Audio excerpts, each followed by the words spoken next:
It is the final day of the International 7. Team Liquid will face LFY, and the winner of that will go to the grand finals against Newbie, where we will crown the 7th champion of the International. Come on out to the Key Arena here in Seattle, Washington. There's an enormous broadcast outside, and of course, tens of thousands of fans are heading in for the action indoors.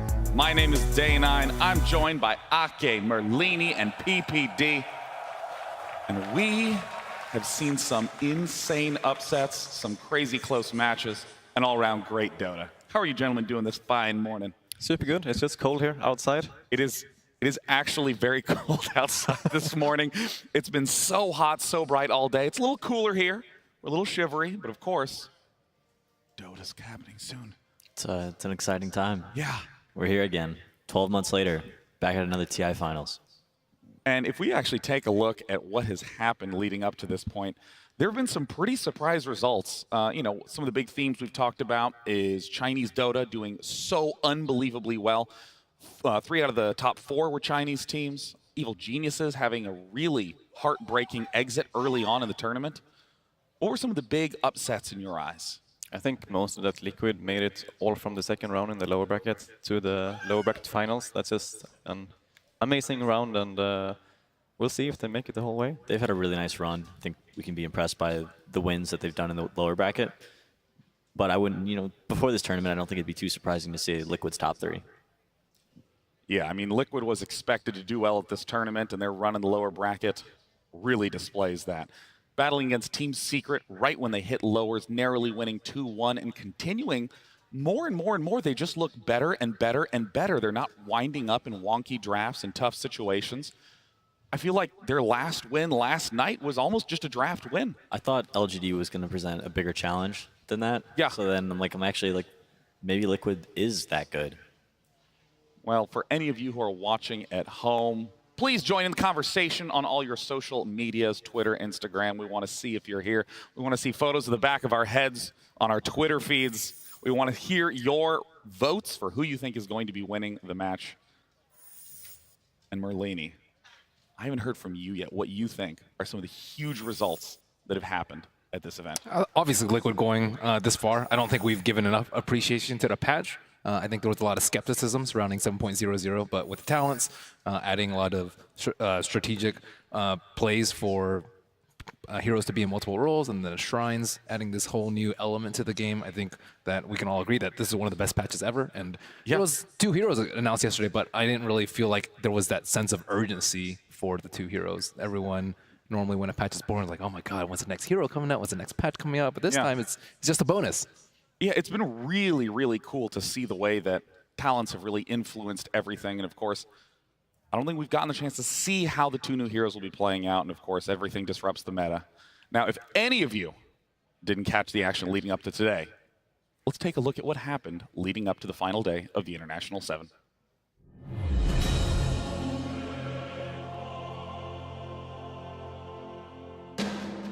Five teams remain, and today 2 will be knocked out and 1 will be the first team to advance to the grand final.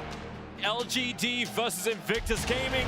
He needs this kill with the Sonic Wave. The damage amplification is just way too much. Invictus Gaming, 4 heroes down. They call GG in sub 20 minutes. IG once again on the run from LGD. Somnus back into the fight, but the double stun is doing work. The silence as well. Arme so low. Man to start the air. Go slam. Space created. Arme can blink away. LGD in dominating fashion have removed Invictus Gaming from TI. And the winner of TI7 cosplay is Clockwork. It is the winner's bracket final to determine who will be the first finalist of TI7. Trying to go for Faith, he's gone as well. They've lost 2 Oh men, my he's god, gone as that well. damage. But it's just too damn big at this stage. GG is called. We are going to be going to a game 3. They get the call, the blade mail, the static storm, they're bringing him down low, but Mornay still alive, they can't quite Get him. Mornay is down, and now Newbie moving for more. The stun on 2. Connects, the ultra kill for Moogie into T1. And they call GG. Newbie are your first grand finalists here at the International 2017. ladies and gentlemen, Dendi! Okay, this guy is scary. Oh, no, no! Oh! The hands are shaking. Dendi, are you giving up? Yep, he's too strong. We have seen many in a big match fall prey to this Dazzle Huskar. Team Liquid doing the not Dota draft. It's going to be the elimination match. Team Liquid versus LGD. LGD want to take this engagement. Miracle jumping in first, the Fissure coming through, but now Somnus left to the Wolves. Liquid, no mind games now. Straight down the middle lane. Miracle starting to heat up. He's heating up. Give him another. He wants more. Bulldozing his way through 11. Liquid surging. They want this tower. GG! Liquid has done it!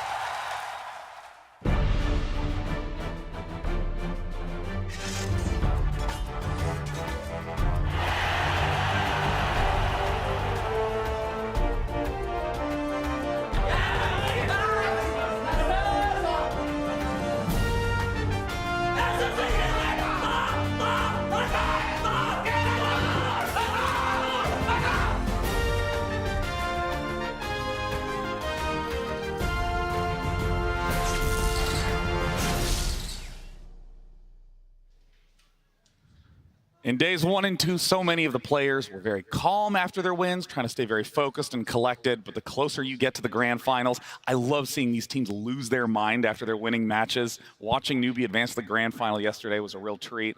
And now, it's really kind of anyone's tournament, I feel like. I mean, is there any clear leader in your eyes? I think Liquid has a very good shot at winning, and yeah, I think it's mostly that because for me, they just play good with Coddle and Wisp. But they have really shown that they can actually pick other heroes as well and like perform super well. I think the second game yesterday, people might have felt that it was a bit cheap that they picked Huskar and Brood, but they really they played so well with it. They pushed their limits with the Huskar so good and was able to get kills that I think most teams would actually have lost that game if they had the same lineup. I feel like they really know themselves really well at this point and developing their strategies and the heroes they like to play over the course of this tournament, especially through that lower bracket. I think that they're coming in today incredibly confident in what they know and what they play. But I'm not totally sold that LFY and Newbie aren't on another level. Yeah, I mean, I think that one of the weirdest things for me to personally see yesterday was the fact that LGD dominated their games 2-0 and then got dominated 2-0. And you bring up that idea of yeah, I mean, Team Liquid's looking good, but what if LFY and Newbie are just on this next level as well?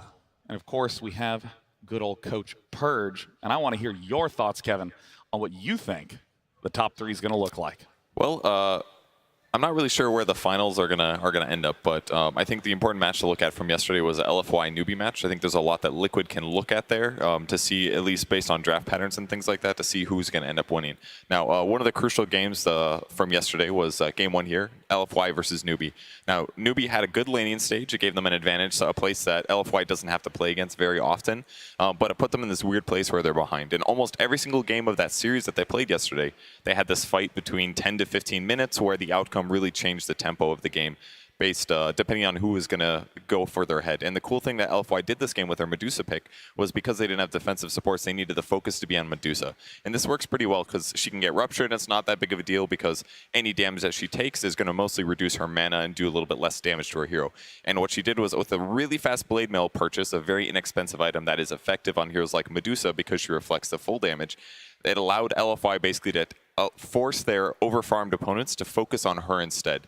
And then when she pops Blade Mail, as well as her ultimate, it basically forces Newbie to disengage for a moment, and finally they end up committing on her. Now, usually you don't want to focus on her first, but if you do, what happens afterwards, and the cool thing that they did here, is with the Lich over here, he ends up casting his Chain Frost, which basically forces Newbie to have to split away, because if they try to focus on the Medusa together at the same moment, they're all going to get killed because the Chain Frost can hit so many heroes. So this is like a 20-second clip of Super the Medusa being focused, despite them being behind, and ultimately they do get the kill, but at the same time period, we've got a dead sniper on the top of the map because he was focused by the backline. So the important thing to remember in this clip is mostly vision here. So if we go back a little bit and you scroll up to the top, it's actually Night Stalker Ag's time, or ultimate time. So that means the vision of his opponents are reduced. So they had to go in the Medusa here. And what we saw consistently throughout this series was Night Stalker picked almost every time, and I think there's little tells like this and how these games played out that Liquid needs to use to make sure that they can reach that next level of LFY and Newbie. Night Stalker is one of LFY's favorite heroes, almost picking it first 2 every single game if it's not banned. Yeah, and I mean, it's been one of the most dominant heroes of this entire tournament, picked and banned over 100 times just on the main stage, or excuse me, in group stages and main stage. Now, one of the big questions I want to ask is, we saw Newbie and LFY just storm their way to the winners bracket finals. We're seeing Team Liquid crawl their way back up through lowers. What, in your eyes, is the big team that is a surprise not to see on this final day of TI? Oh, it's tough to say. EG or VP, I would say, one of those two. EG Yeah. probably more so for me. I had them at first. I had like a EG Liquid winners bracket finals, and they didn't really go very far at all. Dropped immediately, didn't win a series on the main stage. That would have been exciting for sure. I think OG, something to be said there. You know, won both the majors this year coming into this tournament. Didn't place better than last year, but still not the results they were really looking for.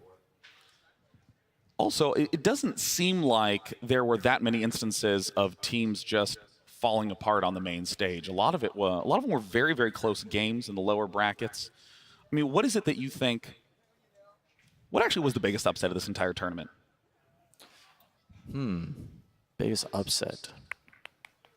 IG LGD was surprisingly not close at all. I would say, I mean, maybe the result wasn't that surprising, but the way they lost was very surprising to me. Like, IG didn't even put up a fight. They did not look like a top 6 team at all. Yeah, I thought LGD as well. Yesterday was going to put up a much better fight against Liquid. So if that's how you want to think about upsets rather than just win-loss, then I agree with that. For me, I just thought that Secret would like come further than they did. It was weird watching both like Liquid and EG and all these great teams come from the lower bracket. It's like, even if you started in like the bottom of your groups and then you had to battle through, you're playing against all these titans right away. And I guess it just comes from that we didn't really think that all of these teams from China was Exactly. perform this Yeah. well. So like for us, who was like thinking, oh, EG and OG and Secret, they're probably gonna be up there, and then they like all of them end up in the lower bracket. Then Yeah, top 4, there was what, 3 Chinese teams in VP yeah, for the winner bracket, and we were all, I mean, you were expecting EG to win. I was expecting similar things. Oh, I'm gonna get myself in trouble up here. Yeah, no, EG, Liquid, OG, I thought, these teams would be some of the top 6 teams, but them not really being in there is like surprising. Yeah. Now, as we take a closer look to today, note that in the lower bracket, not only did Team Liquid fall first round and then win all the way up to the top 4 spots, so did LGD, the team that fell at the end of last night. Both of them had strong lower bracket runs, but now Team Liquid will be facing LFY. That will be our first match of the day, and following that will be the best of 5 grand final. So let's take a look at Team Liquid versus LFY. Let's start talking about that matchup, beginning with LFY, the team that looked like the most dominant in this entire event. What is LFY looking like now?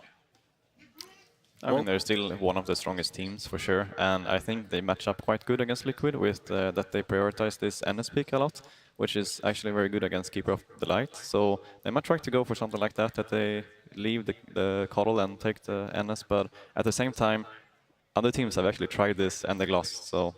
That's true. Liquid could also just ban it if it's something that LFY turns to so frequently. For me, I think it's a little different because this is the first time where LFY has actually lost a series. Even in like group stages, I think at worst they went 1-1 in games that didn't matter, but when they had to win, they were undefeated. And yesterday we saw them lose to Newbie. It was a really close series. I think the surprise pick and maybe the hero that they're like thinking about more is Bloodseeker. You said they got cheesed by them. Cheesed by Bloodseeker. Well, it's sometimes these heroes emerge where it's like, wow, maybe this hero is that good. And Newbie identified that Bloodseeker was their favorite pick. They brought it into the first 2 of their draft, and they didn't really. It's not like we saw a bunch of cores on the other team. They were just like, this hero's good. We're gonna pick it, and they picked Earth Spirit and Bloodseeker first 2, all of the 3 games. So every single match, and with that, they helped show that LFY is actually mortal. And now it's time to go to a very special person. One of the most notable morning greeters. It's Casey. You've been talking all week how excited you are for the final day. How you doing, Casey? I'm good. I'm good. We are so excited. And we, as you know, you've been seeing some of our player interviews. We sat down, we did some very serious one-on-ones with a member of every single team that came to TI. But at the end, we thought we need to loosen these guys up a little bit. So I came up with some rapid fire questions. You've seen some of the answers so far, but here's an example. What's your favorite food? Oh, man. Burritos. Who's your favorite team? Liquid, dude. What's your favorite color? Blue. Okay, see? You guys did a great job. Are you excited for this? Who's excited? Okay, so that's an example of how rapid fire works. Here's how it worked when we sat down with several of your favorite pro players. You ready for some rapid fire questions? What is your favorite meal? Chicken fillet. Pineapple. Wait, question one? We can't get past question one. I make a pizza and then I add pineapple. It's much better. That's it. Yeah. It makes the whole thing taste better. Peanuts. I don't believe you. Biggest pet peeve or things that annoy you? Girlfriend. Are you sure you want that to be your answer? If you could be any animal, what would you be? Peregrine falcon. I'm sorry? Peregrine falcon. And why is that? They're really fast. Fish. A snake, I think. Oh God, why? Puppies or kittens? Puppies. Kittens. Gold. Kittens, of course. Yes. Oh, look at that face. Were you gonna say neither? Do you not like either? No. You don't like puppies or kittens? No. You are stranded on a deserted island, but you can bring 3 things. What do you bring? A working Wi-Fi router, a computer, and that's pretty much all I need. Can I just go with 2 things? You just want 2 things. Wait, I'm sorry. I have to back up for a second. So, do you like pets at all? Birds. Do you like birds? No. Fish. No. Turtles. What 3 things do you bring? 手机、电脑和女朋友。 Girlfriend last on the list? You meant to say girlfriend first, right? Yeah. Looking out for you. Water tank Okay. and farms. Can I bring farms? I'm not sure. Dota farms or regular farms? Oh, regular farms. Regular farms. Pet rats. No. Pet snake?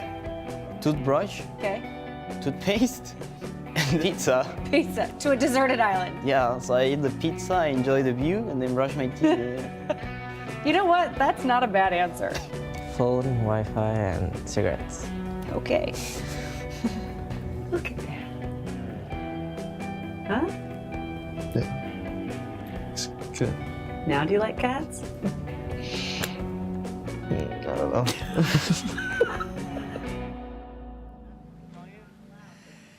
Well, you know you're a cat lady when you actually literally start whipping out your camera to show Biscuit of the Buttery Biscuits to everybody in a Dota team. So I apologize for that, but we really appreciate all the players being in such an amazing sport about us asking those questions. We're hanging out here in the crowd. You guys are looking good, right? Yeah. You know, Slacks is way over. Where are you, Slacks? You're way over in the back end of the crowd, right? Where are you? Hey, hi, Casey.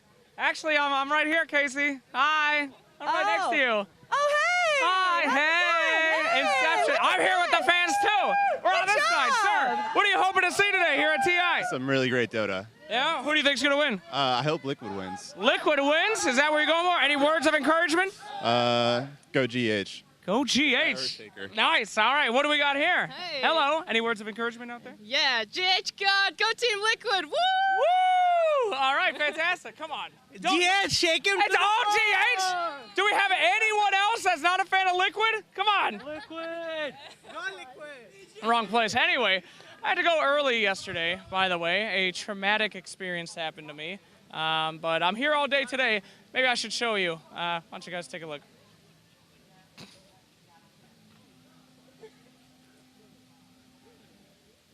Right? Reverse captain's mode. Why do they use the default announcer at TI? You'd think they'd have something better by now, right? Dude, tell me about it. I mean, Casey could make a more up-to-date one right now. Yeah. Sir Yeah. Action Slacks doesn't need another cookie. What did you say? I didn't say anything. Whatever, dude. I don't need any more cookies. Sir Action Slacks is buying nachos. What is that?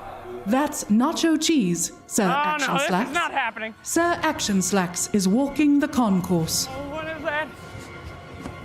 Sir Action Slacks has fallen. Sir Action Slacks needs more fiber. Sir Action Slacks cannot escape. I see you, Sir Action Slacks. Jeez, what's his problem? Sir Action Slacks must be stopped. Sir Action Slacks has been dealt with appropriately.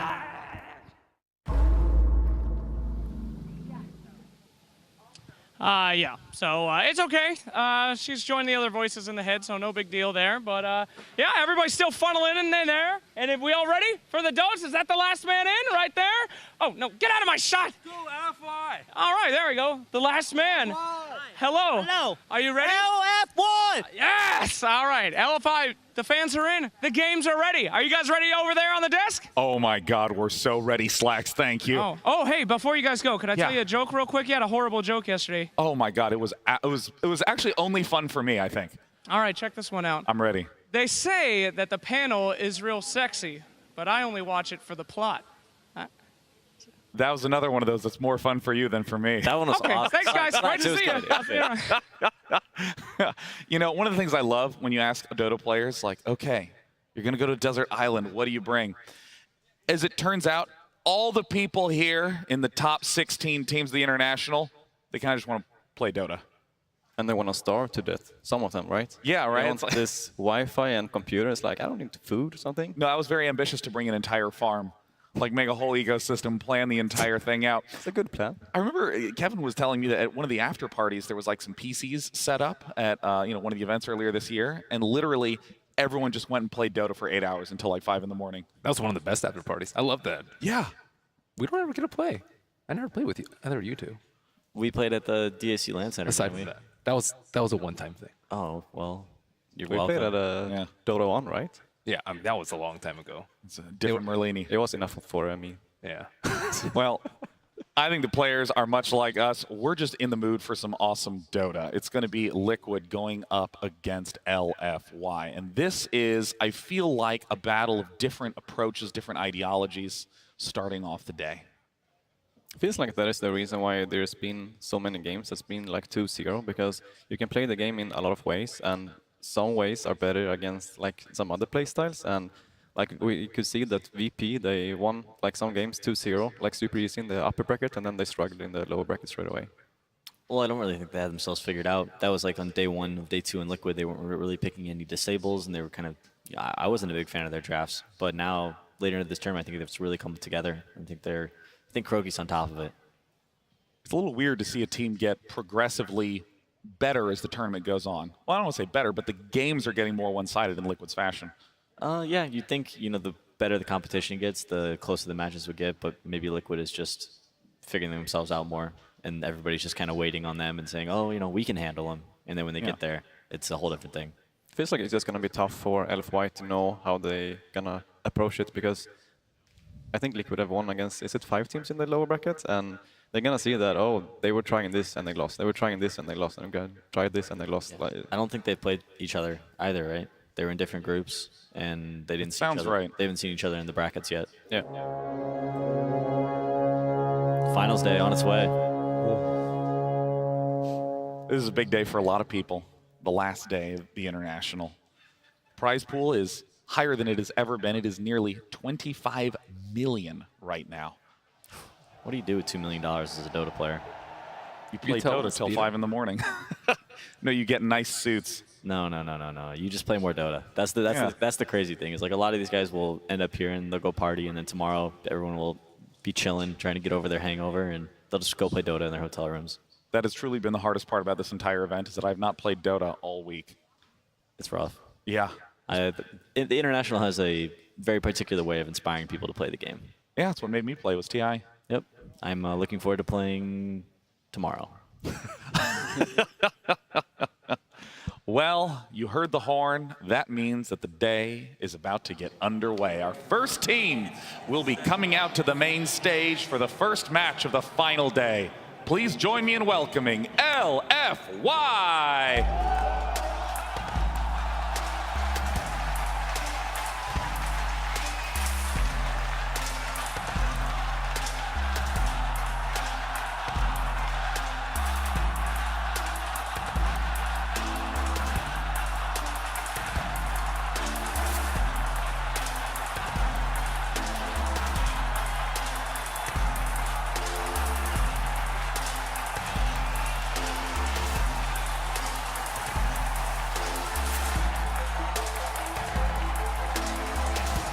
God bless these crowds. I mean, we are hundreds of feet from the venue. We are outside, and you can hear the crowd so loudly. LFY has so many fans who've come out to support them today. And their opponents, of course, no strangers to the scenes, the legendary Team Liquid.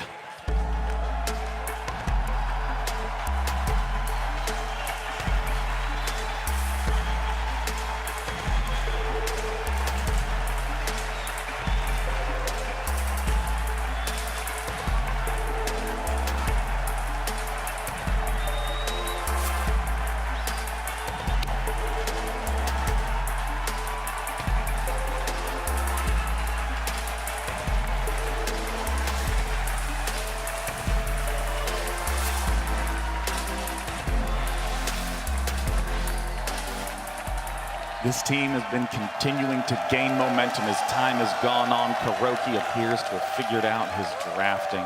Many of their games are carried by their position 1 and 2 players, Matumba Man, and of course, Miracle, one of the most legendary mid players in Dota history. Let's take a closer look at Miracle.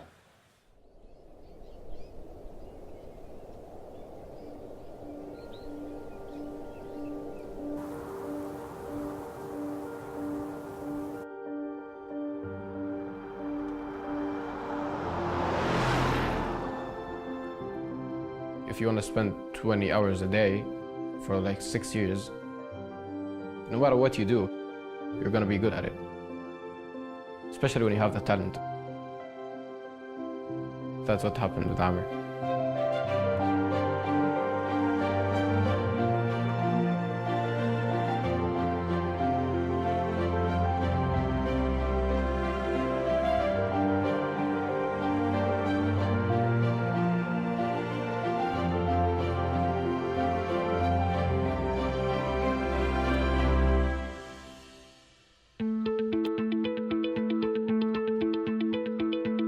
Amir started playing when he was very young, maybe 6, 7 years old. When we were young, like people here in Jordan mostly go to the internet cafes. Like in Jordan, that's the thing that where you actually meet friends. As a teenager, for me and for Amir, you don't have too much things to do. That's why people like the same age of ours play Dota all the time. Amir was super curious where we go. He started convincing my mama, I want to go with my brothers, I want to see what they do there. We start taking him with us, and he started learning, watching. In the beginning, my mom was very supportive. Kept telling that, yeah, I'm gonna join a team. It didn't happen, but she kept saying that it's fine, you'll find your way. People usually follow competitive Dota before they become pro, but he didn't know anyone. Even when I asked him, like, did you watch TI1, 2, 3? He's like, nope, never heard of it. In that sense, he's very unique. He just played the game, and apparently he's so talented that he just got picked up. After high school, maybe after like 2 to 3 weeks, some of the pro players talked to me about the gaming thing. So it was pretty fortunate for me, let's put it that way. I actually didn't know what direction do I want to go for. I was like pretty confused, and I was in the middle, like, what do I want to do? I think Amir is a person that lives in the moment. Doesn't feel like he is worried about a lot of things in his future, or maybe even the next day. He just takes things very lightly. He just lives his life the way he likes to do it. He just doesn't care what happens next.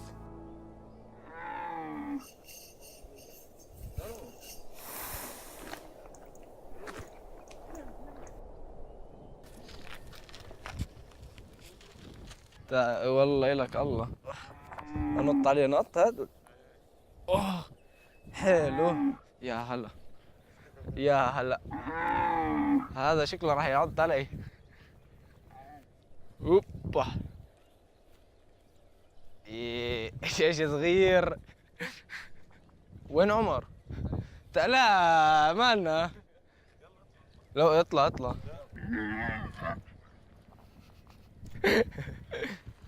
ايش برو لا مش هيوصلك طب طب طب طب طب طب طب طب طب. Because of his carefree behavior, he naturally understands that He should just focus on what's in front of him. I don't really think much about the goals outside of the game, you know. Like, it's only in the game.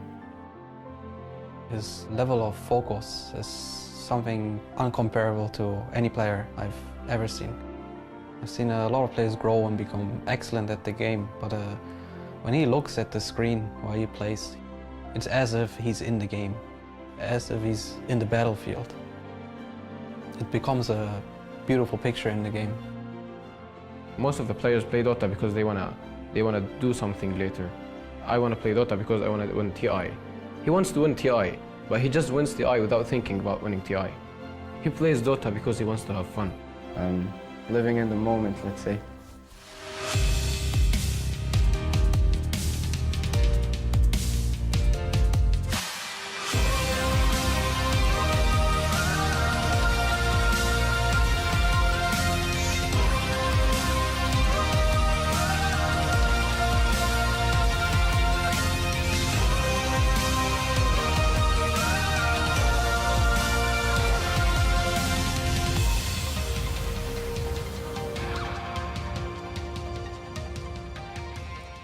We've seen teams down 0-1, teams that go from winners to lowers and fall apart under the pressure. Miracle has done the exact opposite, having better and better performances, and it really seems like just across the board on Liquid, they are on fire. Hiroki's done a really good job these last 2 years of building a team that works for him and that he's like has this like sort of cohesion. You know, right now he's playing with arguably 4 core players, playing this like incredibly hard position 5 and just enabling them to do the things that they are good at, and they work incredibly well together. I think that honestly they have shown some of the most versatility as well in terms of how they have been adjusting over the course of the game. Yeah, they're also one of the teams that actually like to switch between the mid and the safe lane, and that is also like strength for the team. That the opponents don't they don't really know if it's gonna be Miracle mid or Miracle safe lane, you know. So I think it's because they're traditional 1, 2, and 3 cores. I think everybody's playing around GH. You know, whether he's more so like the Caudle and Wisp, but like even like the Night Stalker and the Earthshaker, like they are catering to his strengths, and they're all uniting behind it. So if Mattelma Man needs to play Broodmother or play some Timbersaw or some non-traditional carry, he'll do it. You know, Merlini, I want to shift the focus to LFY a little bit. Obviously, we just got the profile of Miracle. We just got the opportunity to talk about their strengths. The match is going to start really soon. What do you think is the big thing to look for LFY? Not losing the draft, I would say, versus Liquid. Liquid have a lot more play styles that we've seen. We've seen Wisp, Shaker, Caudle, which is the obvious ones. And then we've seen Huskar and Broodmother, and then we've seen Darkster Slaughter. We've seen the anti-mage as well. So LFY, we've seen them more one-dimensional, I would say, in the drafting. And that one dimension has been working out really well for them, though. Well, we just heard that the match has just now started. It is time for the first game of our first series. It's going to be LFY versus Team Liquid. Elimination is on the line. LFY versus Team Liquid. Game 1. All the shakers right here. Yep. This has really been the theme that we've been seeing again and again and again out of Team Liquid. It's a Wisp Caudle ban, which immediately gives them first pick Earthshaker. GH is 9-1 on Earthshaker. They actually get the Caudle as well. The draft is going to go super. Whoa! These teams are so well prepared for this match.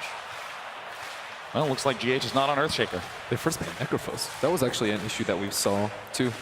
Liquid picked it up in the first phase a lot. Allowed them to push Icon early, countered a lot of the heavy physical damage, Magnus, and other strats that we've seen coming out from some of the Chinese teams. LFY making the conscious decision to not only give Team Liquid one of their favorite heroes, but to give them 2 of their favorite heroes. I really like that because, as we've seen before, like the other teams have been trying to give them one of them, but now they're trying something new. They want to... Yeah, they didn't just give them one and take the other. They said, no, you can have them both. Yeah.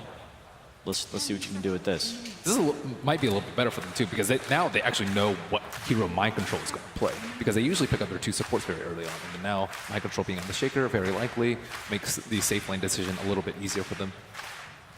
LGD Forever Young also run this combo that we haven't seen too much on the main stage, the Lich Doom, that Inflame has just been running at people, and some of the other players put it. Does it with Nature's Prophet and the Doom. What makes the Lich Doom combo so potent? Well, firstly, Doom's not particularly strong at the early levels, so he can actually pull the wave back, and Doom can also roam into the jungle and eat creeps and not really lose that much in the lane because Lich can sit there. Also, Doom has trouble with armor, and Lich helps that a lot. Aside from that, they just built Doom incredibly tanky and use him as a vision hero, much like other teams would use Night. We've seen a little bit of Bristleback, but the games where Bristleback has failed, I feel like he hasn't had Lich on his team. I think when we see Lich and Bristle together with the addition of that ice armor, Bristle becomes a whole different kind of hero. Doom is kind of similar in that regard because he's so tanky. The effectiveness from Lich's ice armor is utilized so much more.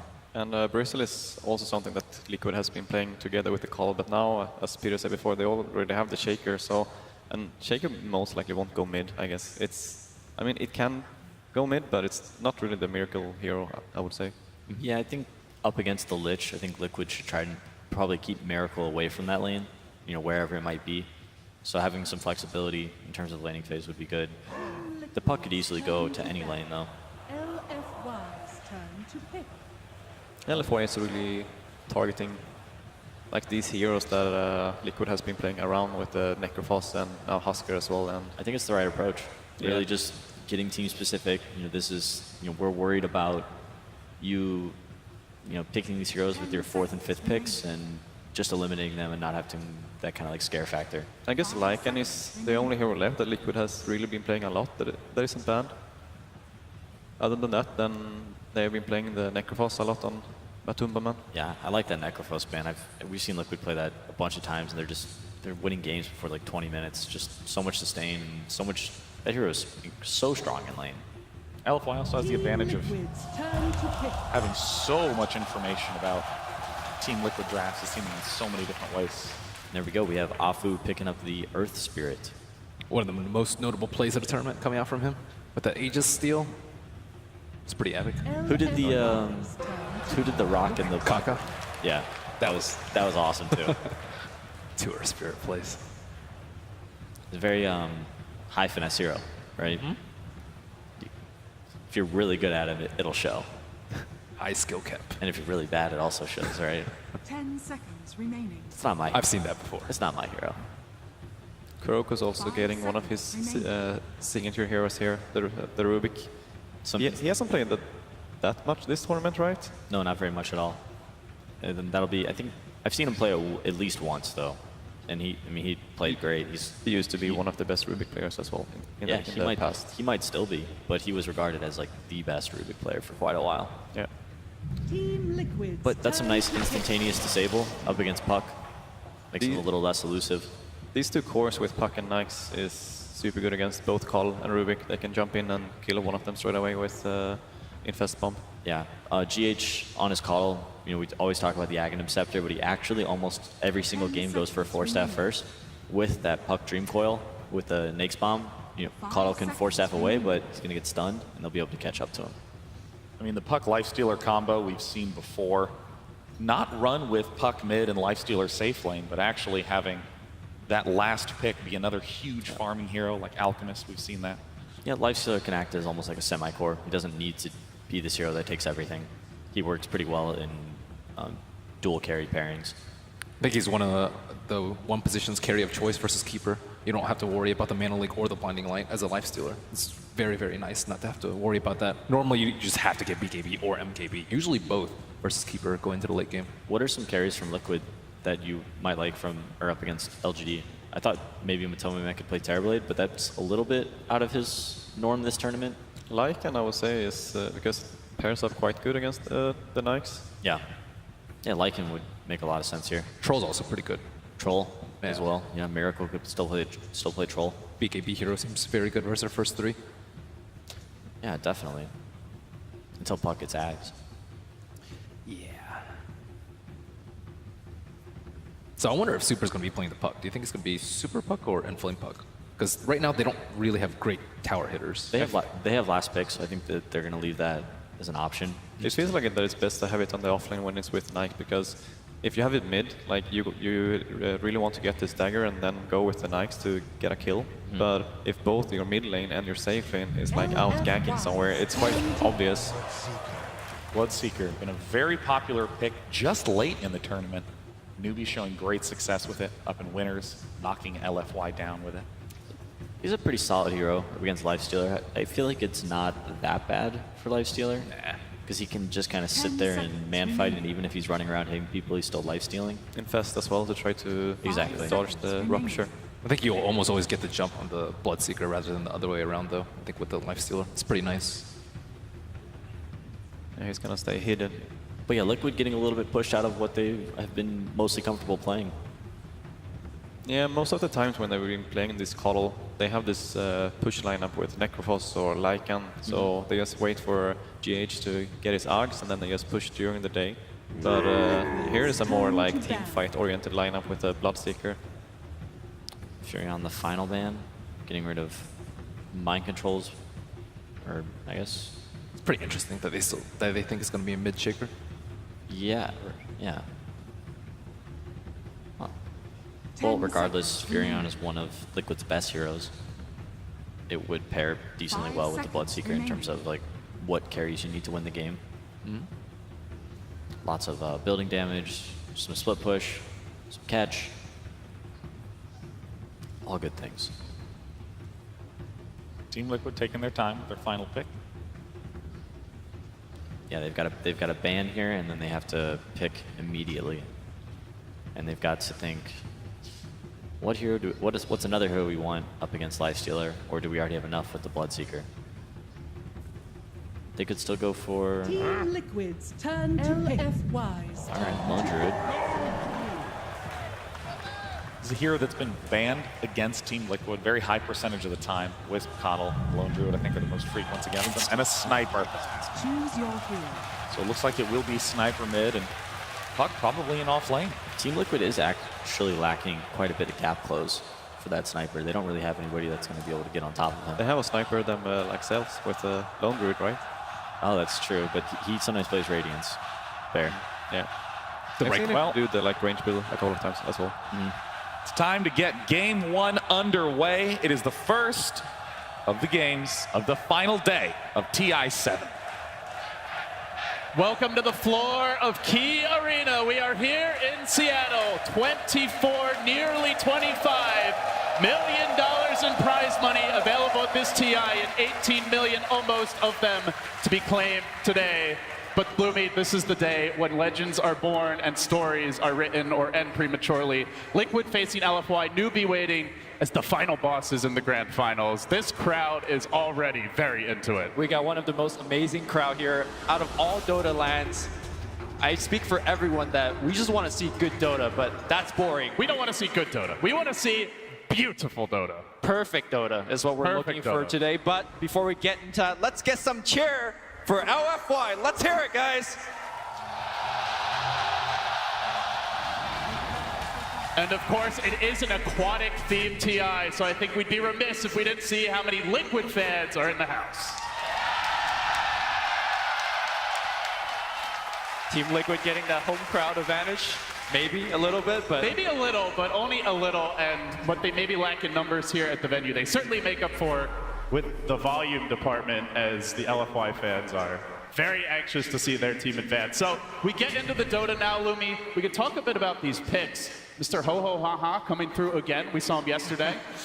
Already getting a little triggered, and it is some interesting laning here coming out from Team Liquid. We see Matumba Man posting up on the mid lane. His matchup is going to be super for now on the Sniper, although it looks like there might be a little bit of scouting and perhaps lane switching. And of course, we also have LFY going offensive up on the top lane. This lane, though, Team Liquid has already scouted out with a Observer Ward by the Seeker Shop. So I think Team Liquid is happy with how the lanes are going. As I say that, though, it seems like there is some lane rotation going up the other way as well. What do you think is kind of the best lane matchup? I feel like they want to actually have the Puck versus the Earthshaker matchup, and it looks like Team Liquid is going to get that.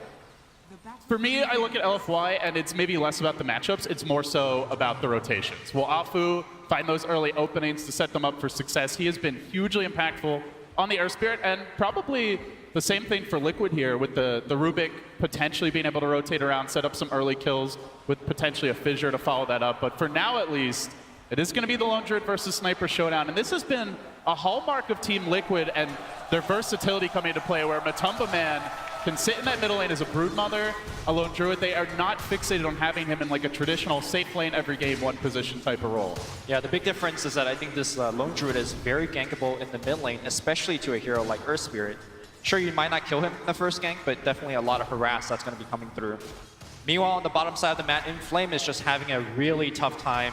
Just eats fissures, eats a ton of right click. I think GH got like 6 to 7 right clicks on that puck.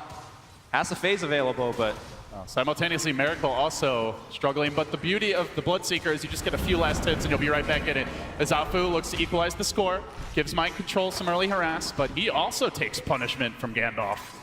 Yeah, GH getting a lot of early harass in. This is actually going to be a big problem. As soon as Bloodseeker turns level 2 up on the top lane, he is going to have access into Thirst.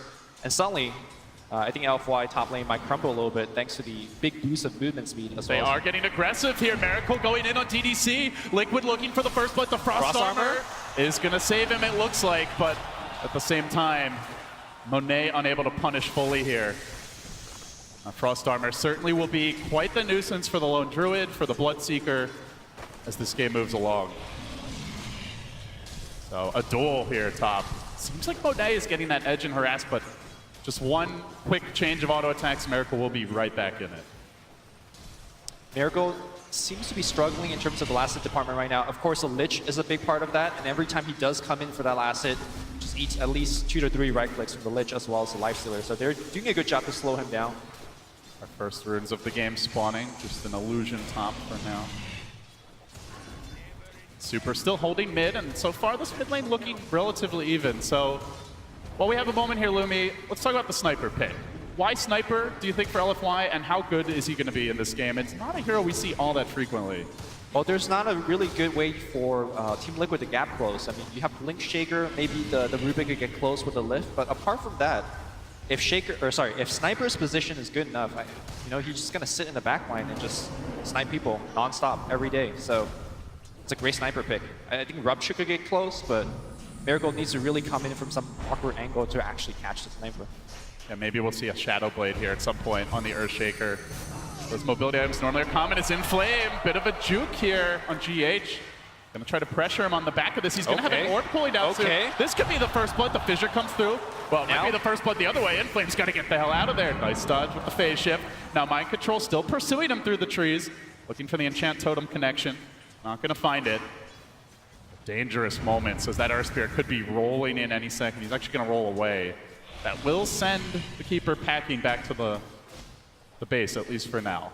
Now, something I touched on earlier is it's about the rotation, but so far we haven't seen too much of it. It's a true 1v1 in the mid lane, which is quite rare in the current metagame. And I gotta say, Super is definitely holding his own. Normally, the Lone Druid gets a lot stronger at level 5 because your bear gets to now root people, but I think Sniper is one of the better heroes against that because you just get to stay so far back. Whenever the bear comes even close, you get to harass. In fact, the bear has to make the walk of shame into the fountain to regen, so this is looking pretty good. Quick fountain trip for him. So far, so good for the Sniper.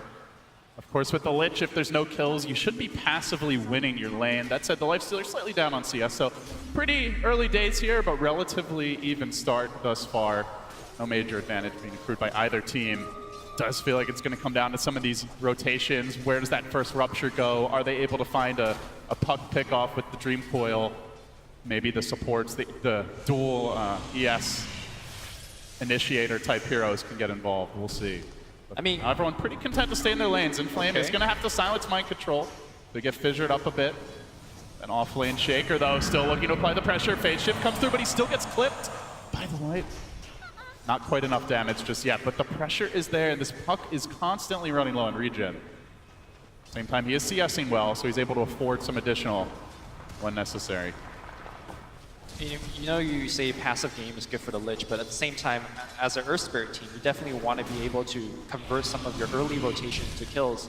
And this particular top board that Team Liquid has placed is making it tough for Afu to... It's not going to see this Earth Spirit coming in, though. He's creeping around in the woods. We find the opening. Bloodseeker is a possible kill, but not easy. He already has a pretty decent move speed as of now, so if you could still catch kind of him, hesitant. If you can catch him with Blood Rage on as he comes in for the last hit, as he has now, maybe?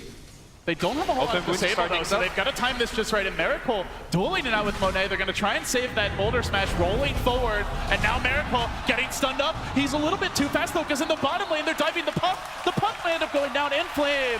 While they don't get the kill, they also save this top lane through the power of the thirst. The fissure nearly bringing in flame down. Yeah, it was a very lucky break for Miracle as they started going on the puck. The HP of puck lowers and lowers, activating that thirst, giving that movement speed that he needed to get out of the gank.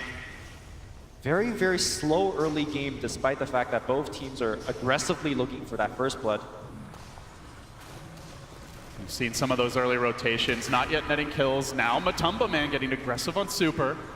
The power of the entangling claws can leave the sniper vulnerable, especially if a rotation comes in. They'll need to keep vision up for Super. He'll have to be very, very careful about his positioning, because look who's coming from behind. It's only GH creeps. Level 1. Oh, he's going to assassinate the bear. Oh, he wants that kill. Super 300 does gold. get it. That's an easy 300, but maybe the punish can come now. Liquid will trade this for first blood to roll in from Apu. Two-hero connection. First blood to LFY. Bear's down. Now the hero's down. And Kuro might drop as well. Super wants to back away. Ho-ho. Haha. He's fine. He's out of there. Yeah, first blood. They got the even bear. forced the mind control TP. That is the ultimate coup here for LFY. On top of that, Apu snags the bounty. Talk about a good start, Lumi. Oh, for sure. Just look at the net worth differential. Sniper is about 1,000 net worth ahead of the Lone Druid off the bear kill, off the double kill, and the first blood. He's having a beautiful game. Nearly 1,000 gold up on the Low Druid, where it was dead even before that. That is a massive exchange. See how Liquid are able to respond now. Does have to resummon. Tumba Man wants a little bit of vengeance here, but Super just calmly plinking away on Eldoge. Keeps on punishing it under tower. And just now we saw the weakness of Team Liquid's draft, where you got the Keeper, you got the Rubik. Neither of those are really good rotation heroes, you know? They come in very slowly, they don't have a lot of burst damage or disable. You'd love to see the Bloodseeker come, but Miracle's actually only level 4. That's a Lich for you. Because of the Lich, even though he CS relatively fine, so no Rupture available. The only other hero that can rotate is the Shaker, and that's a big investment, bringing your offlaner away and just freeing up that bottom lane for the puck.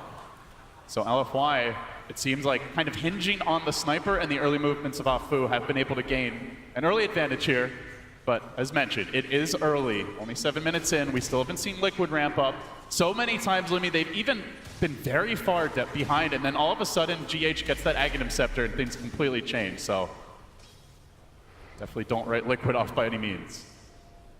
I think even as he's working towards Ags, with the draft that LFY has, they could actually apply a ton of pressure. But look at this power jungling that's coming out from GH in the jungle. Stacks multiple camps, one Illuminate hits both.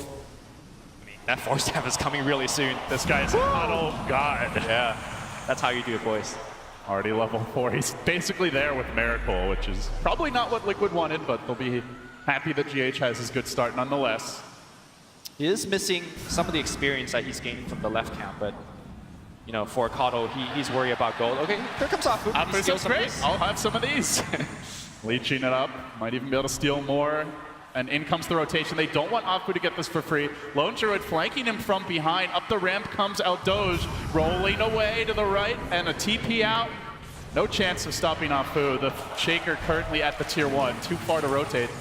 Could be an ongoing issue for Liquid until these until the Shaker and the Rubik get some items. They don't have that many ways to cancel these TPs. Yeah. Maybe a lucky route, but the bear has to get there. LD, would you say this is one of the most successful Lich game we see? We haven't seen him give away early kills. He just got to Sinnoh lane, deny creeps, and didn't die. It's like a very slow... That's successful as far as what you want to do as a Lich. Yeah, and look at Miracle's level, right? As we see the bear just having a ton of issues on the mid lane. It's almost in that assassinate kill range. Look at the level differential. You have a level 5 Bloodseeker to a level 9 sniper in the mid lane that's just blinking away. And that's just a hard matchup in general, right? Like, as Bloodseeker, you have to run in. You know, you don't normally see the hero build like anything that lets you jump, and even if you do, the sniper's probably going to win the man fight with this kind of an advantage. So Miracle's going to have his work cut out for him as LFY look to set up. Afu lurking on the high ground. DDC has the chain frost. They can go for this. Boulder smash off the mark. They still lob it in. Will it bounce back? It does. They need a little more damage, though. He also whiffed there on the roll forward, and Miracle scoots away. Easy dodge for him. Still the pressure though, Lumi. Despite the failed kill, they could force him back for a little bit, and they could pressure this tower with the Lifestealer. But Liquid looks like they might want to try to contest this. They're thinking about it. They've given that bottom lane to GH. They have rotated Mind Control very early on the Shaker. Freeze up mid, where Matumba Man starts to work on the tier 1. Bounty Road spawning. LFY gonna TP Sniper back to mid. Mask of Madness already complete. Just so difficult to punish this Sniper with all the mobility he has now, but GH is gonna try, just blasting him from the side. He shrugs it off. Yeah, he's got the regen from the Mask of Madness as well, so he's not too worried about that. I really love this build. The mobility is gonna help out against a team that can't immediately jump on you. Afu, nice silence there. They were thinking about an Echo Slam commitment. It won't be possible. All the while, Monet quietly farming on the top lane. And so things obviously going really well for LFY Lumi. The puck catching up nicely. They have the threat of the infest bombs later on this game. Well, that thought out the level 6 Bloodseeker. Guess where he's going on the mid lane? Can he get close enough for that rupture? Super has already spent his gold, so it'll be as minimal as possible damage-wise, but in the bottom lane, In Flame looking to bring GH down. The orb comes through, beautiful connection.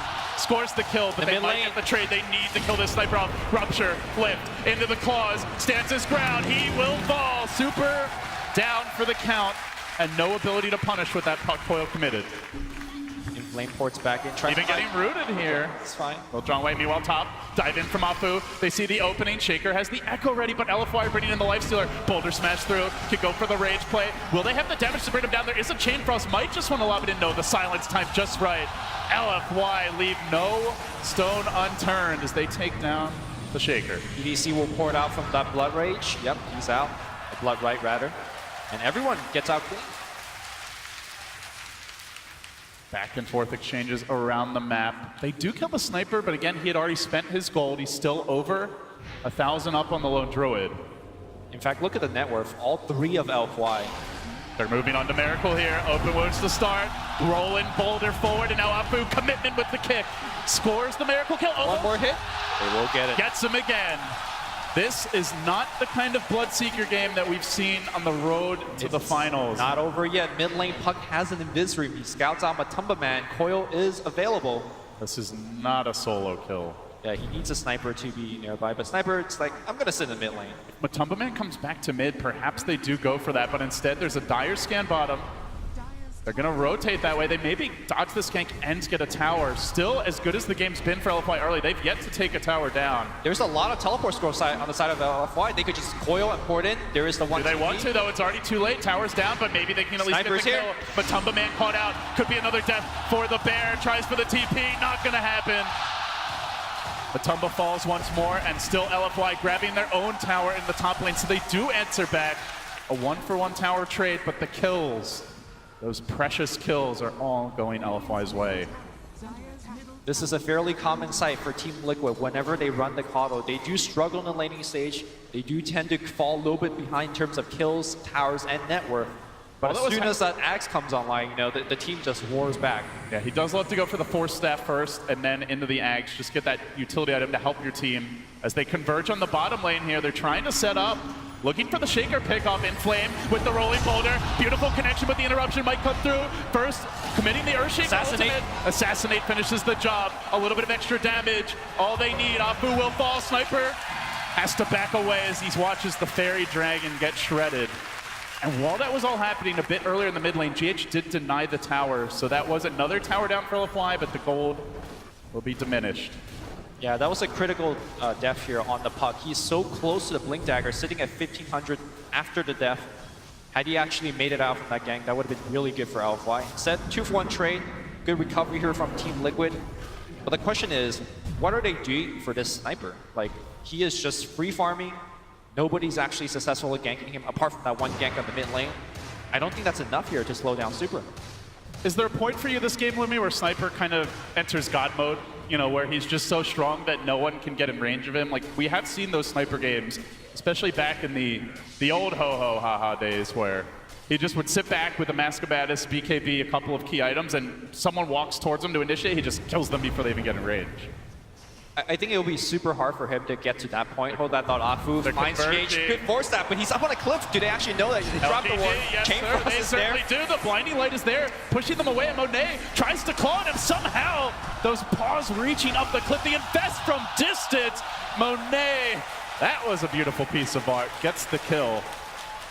Can they push now? They want to group up mid, and with the Keeper of the Light down, seems like they're thinking about it, but they also have to deal with this pressure coming bottom. It's been shoved in. And Liquid are responding with a double Midas here. The Lone Druid Midas, I believe, just been picked up. Now going towards the Radiance, has about 900 gold banked already towards it. And Miracle also closing in on his own recipe, so Liquid definitely hoping to slow this game down, but Mind Control, he could be the sacrificial lamb. The Shaker rumbles into this top lane. The ward was planted down. Mind Control, Fissure, but now he's got nothing left to save him. Rolling forward or off the mark, but they don't even need it. Kill secured. Tower will stay up, at least for now. Yeah, critical kills on these Blink Dagger buyers. Shaker was at 1,400, now down to 12. Meanwhile, Puck, just very about 100 close gold. to me. Yeah. Kuro will get the deny here. GH does have the Force Staff ready, but still the coil's They got available. coil ready, yeah. They can go for this. The coil could even hit too, but Kuro's there with Kick, oh my God. Abu, he shoots. Will he score? The blinding light comes through. Now the assassinate orb will connect, and down goes GH. The tower now in jeopardy as LFY looking for that next objective. The Frost Armor lets Super tank it up, already completing the Dragonlance, so the range increases. We talked about the gap close problem for Liquid. It's only exacerbated with these item selections. Yeah, I guess these silver linings that you have Rupture, so defensive force staffs on the sniper is not as useful, but still, that's assuming you get close enough. They're gonna fight. They're gonna fight. LFY moving in. Bear coming forward. And now Liquid continue to chase Arnie. One TP out. Savage Roar won't find him. Lich waltzing away, floating back to safety. And still Liquid are committing for this. I think they're not going to find anyone. Oh, maybe they get the Lich. Maybe they get the Lich. Oh, they don't. Dude, even if they so do, fast. Even if they do, what does it really matter? Yeah. He is level 8, fairly high level hero for position 5. But I think the most impressive thing is that LFY is able to get so much towers without losing their own, right? You're playing against a Lone Druid, and despite of that, they have lost one tier 1 tower, and they're applying so much pressure across the map. I think this has definitely slowed down GH's Aghanim Scepter quite a bit. He's only closing in to the point booster. The team isn't really good at stealing Roche. They're not very good at taking towers, well, in a kind of straight up siege fight right now, so. Is this the way Liquid wanted to execute their draft? Do you see them as a lineup that wants to sit back, go double Midas, just kind of farm and dodge fights? No, I think they definitely expected a lot more out of the laning stage. The Midas on the Bloodseeker is a reaction to the fact that he's so under-leveled. Converging on top. They're trying to catch out the Shaker. Mind Control's there with the Fissure, but in comes the Chain Frost. Out goes the Magnetize. Again, Afu on point with these kicks. Takes the Shaker down once more. Still no blink.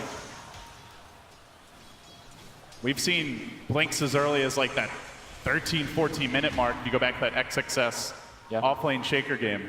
Most support positions, when they have a good game, they find it around 15, 16, but you know, this is a very tough game for him. And he's got, to me, a decent lane matchup. Infest Bomb is hunting. GH is going to be caught. There's the coil to jump.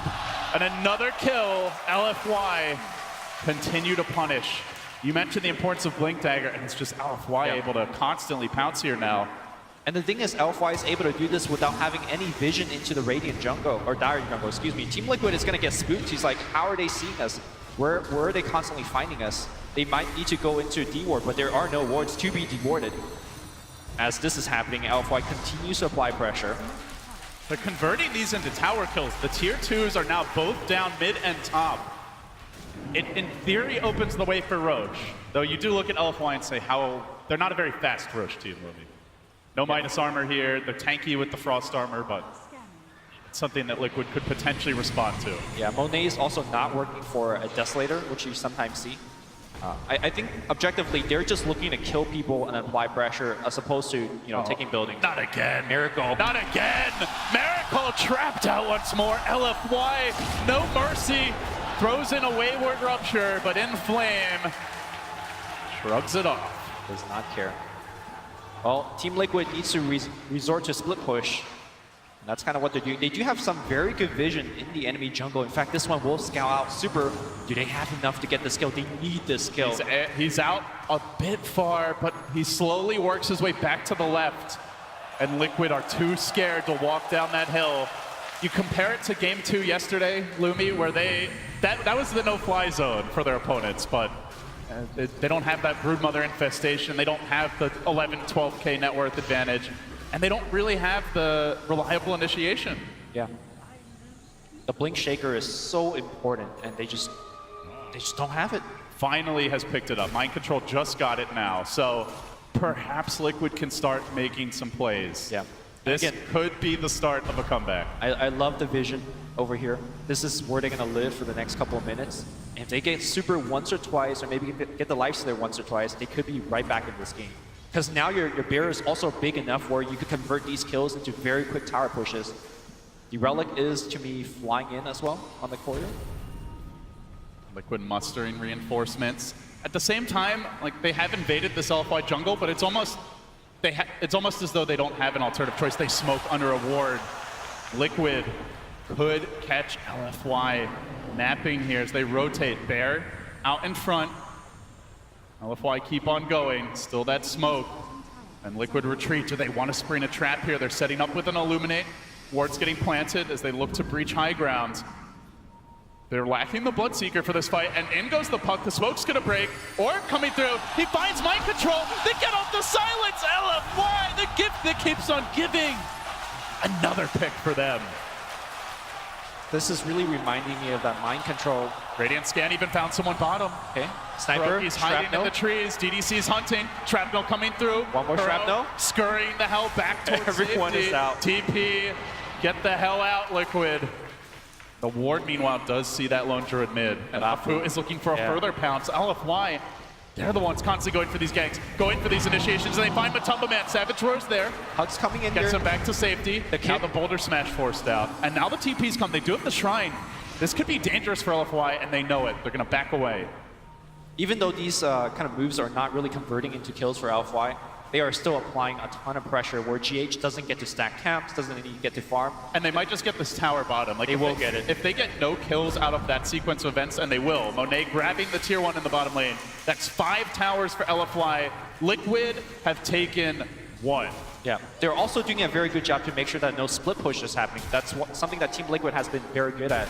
Yeah, sure, they fall behind a couple of thousand gold, but then, you know, GH is across the map, pressuring your towers. And now look at the next move. LFY They're going to run top. into this puck up top. Starts with the silence. Yeah, doesn't have enough by himself. Wisely not picking that fight. Kuro instantly dewarded the lane ward mid, so LFY are playing quite a bit in the dark around this map. Only one ward, I believe, standing right now. A proud ward. Silence. Blink Orb, and now the TPs are coming in. They might take this fight. Miracle, he's committed the silence already. 3 heroes coming in.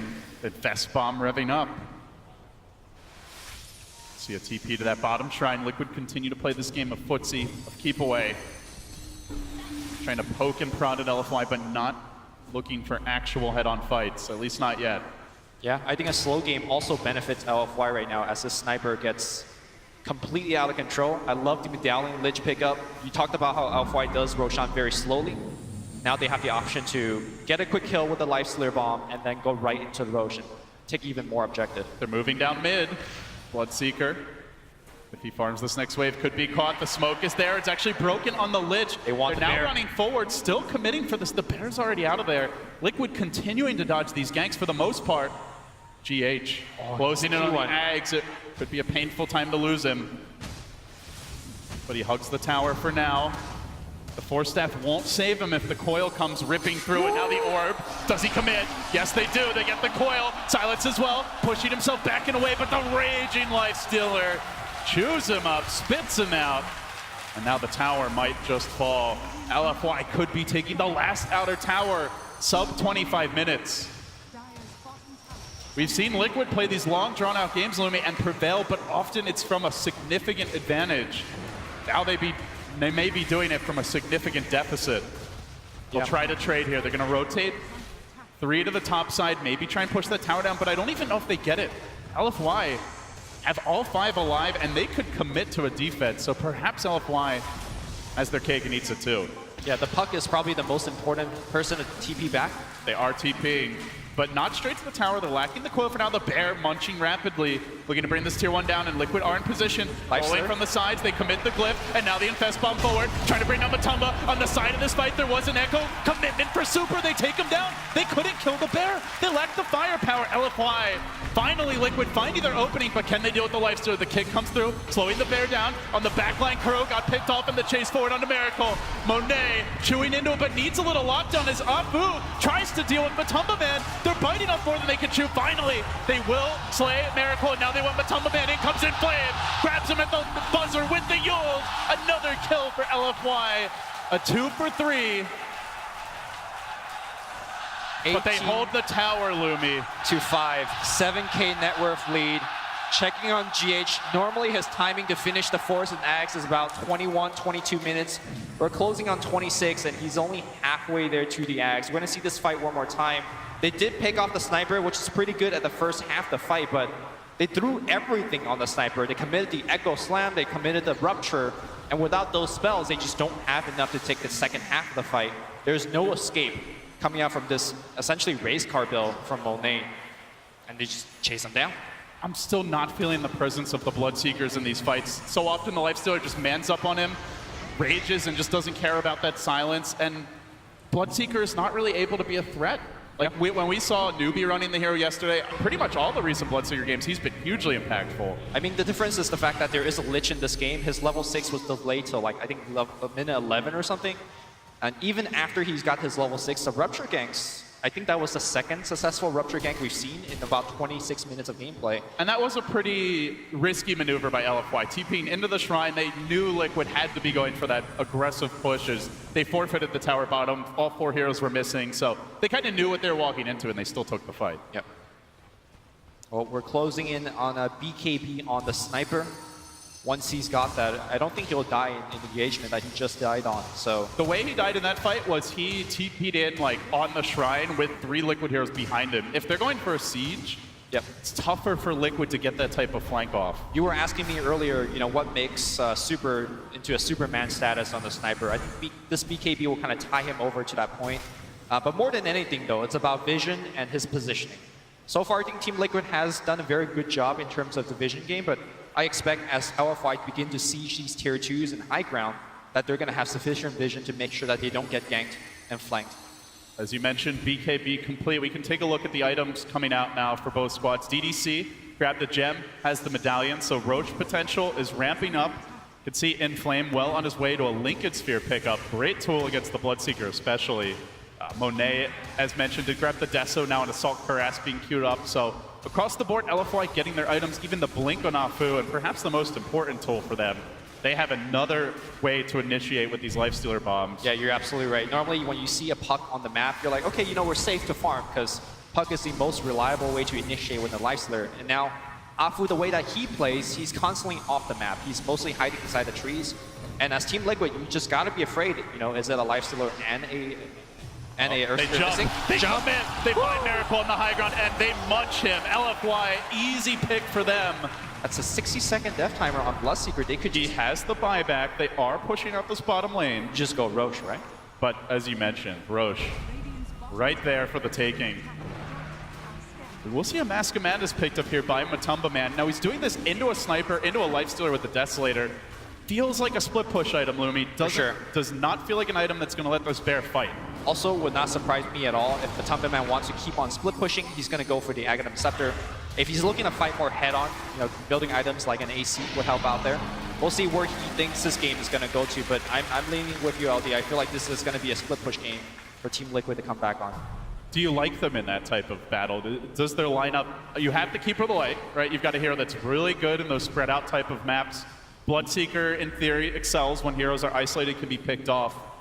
The Lone Druid with an axe could be a threat, but can they get there? That's the other big question. LFY are ramping up for an early high ground assault. The AC still being worked on. But aside from that, like, you've got one of the best high ground siegers in the game with Sniper. Yeah. And with the BKB, unlikely that they can gap close on him. It also comes down to whether Liquid think they could actually still do their frontal push that they always love to do with the Scepter finish on the Keeper of Light. If you do want to do that 5-man group up, obviously the AC on the Bear is much more beneficial in that type of playstyle. It just comes down to whether they think they're going to be the pushing or whether they need a rat. Definitely feels like they think they need to rat, at least for now. You see the Bear off the bottom lane. One thing that's been crucial for limiting their ability to do that was the gem pickup on the Lich. Previously, Liquid had 3-4 wards on the southern side of the map. It actually allowed them to see that LFY smoke gang coming. Now they don't. So Matumbaman hides in the trees. He lets the Radiance burn do the work bottom, but you don't really see the Bloodseeker actively farming the map. You don't see anyone from Liquid confident to show in a lane. Sure, they're hiding in the trees trying to get out, but they're not hitting creeps. The other big thing is that we haven't seen any kind of solo Shaker pickoff, right? Throughout this entire tournament, you see GH, you see XSS, whenever they just finish that Blink Dagger on Shaker, they're off the map and they're finding individual kills. We haven't seen that from Mind Control, partly due to the fact that the Blink Dagger was so delayed, but also the lack of vision. The Gem, again, doing a lot of work here in this game. It sounds really bad for Liquid. At the same time, they're down 14 kills. They're only down 6,000 gold. It's more that they're down, yeah, they're only down 6k gold, but they just can't go out to get more They might find Mind Control. Hey, buddy. Inflame comes in. Monet pops out. Mind Control. Dodging, blinking away. Does make it out to safety. But you know, LFY, they see the way Liquid wants to play this. They're hunting in the tree lines. They're dewarding the map. They're constantly scouting for heroes off on their own as Afu sets up mid. He's going to make the move on the Miracle here. Will there be a counter? LFY punishing Liquid in their home turf. The Magnetized pretty Miracle low. Gets to the shrine, taps it and stays alive. Sniper could not get vision for the Assassinate, and Miracle is out. Shrine getting him back up. It does say a lot about how LFY, how confident they feel. They're diving heroes under the shadow of a tier 3 tower, unafraid that Liquid can respond. And they're doing it just with a squad of 2, maybe 3. Oh, let's see how the game changes, because we are approaching daytime, and I think that's where the Aghanim Scepter of GH will allow them to get a little bit of vision back. They find Matoma lurking in the trees. Monet gets onto him. The Bear blocks the path, but the coil Savage is Roar, the perhaps? answer. Savage Roar, not matter. Yeah. LFY slaughter that Bear again. He can kill creeps, but he cannot fight heroes. We'll see if LFY decides to go on the high ground. They still have the Aegis on the Lifeslayer. He can be a great person to siege in the front line. Very resistant to the Team Liquid defense of things like Savage Roar, Blinding Light, Illuminate. And here it comes. But they are pushing daytime into a Keeper of the Light with Ag, so... They do get a stun here into a silence and an echo commitment. Out pops the Lifestealer, gets to work with a 4-step away. Good start for Liquid. They bring the puck down. Coil not available for this fight. Bloodseeker on the run though. Being brought low. Monet finishes him off, but has he overextended. Gets lifted up. Still keeps the siege going as Super goes for the assassinate. The small dodge by Burrow. Nicely Sick done. plays by him. Still though, they're in trouble looming. Chain Frost comes through. Mind Control on the run. Liquid pulling out all the stops, but might not have the answers anyway. Monet diving deeper, forces them on their heels. The roll, the commitment from LFY. They force the buybacks out. They will lose their Aegis. Perhaps in too far. A gem casually on the floor. Matumbaman Sniper coming in very late. low. This is where the Radiance could be super impactful. No BKB. LFY, they've overplayed their hand. They're going to lose the sniper. They ping out the gem. Somebody pick up the wants gem. to get away. Somebody grab it. Somebody grab it. Kuro going for the assassinate, but the blink dodge. Very smart TP by Matumbaman. He sees his teammates being dived. He TPs in front of his building and go for it, but now might be a little bit of trouble He's still here. going in. He's still diving deeper. The kick is there from Afu. They're committing for Matumbaman. They kill him under his own tier 4. Nothing. LFY are not scared of Liquid. Assassinate flying in. Afu doesn't care. He's tanky enough for that. And now they go back. They have the cake. They're going to TP into the shrine, though. Okay, Look for the Bloodseeker's rupture. back wing. Blink into the trees. Miracle. Who's he going to find? Monet TPs. He's gone, too. Everybody's gone. Unbelievable. Fearless. LFY are styling on Liquid right now. Liquid pulling out all the stops with these individual plays, but it's just the raw punching power. They just can't seem to deal with Monet right now. Very good initiations to start the fight, to try to blow up the puck, and they do, but critically, this team fight, look at the way that it's initiated. Puck jumps in, and then Afu jumps in, and all the meanwhile, the guy that's off camera right now is shooting at everybody. Sniper pops the BKB and just go in. We've been mentioning there is no answer for the Sniper until Matumbaman survives and come back. and then he TPs behind the tower. He then gets to do some stuff, but if the sniper is in position, he will ruin the game for Team Liquid. I mean, that was pretty much like the best possible execution Liquid could have dreamed for, right? They get a clean kill on the puck to start the fight with the combo. Not easy to do when he has a Liquid Sphere and a Yule Scepter. On top of that, you smoke dodge the Assassinate. You almost manage to steal the gem. The Lone Druid comes in late when Lifestealer is retreating and actually is able to do damage with his bear. And even then, LFY are still diving you deep, forcing heroes to die, and even forcing out that Rubik buyback. So that's like the dream scenario. Liquid have to keep on playing this well. Yes. To avoid getting run over by the LFY machine. This might be the smoke that will turn the tide of the battle. It is daytime. They got the GH vision. But look at LFY's positioning. They know that's coming. This is like the reverse Night Stalker. You know, when it's nighttime you hide, it's when it's daytime you hide. Yeah. I mean, LFY knows that the only way they will fall behind now, oh, they the double smoke. Yeah, they are Nobody so ever desperate. sees the double smoke They are coming. so desperate to find something, but LFY just knows they're gonna sit here. There's no Roche to take. There's nothing really to lose except the tower, but Liquid are not gonna walk in for a headlock siege, and now LFY, now they leave their base. They're in Liquid's head, Lumi. That might not mean they win the fight, though. Liquid on the low ground, but they have the flying vision they could set up here.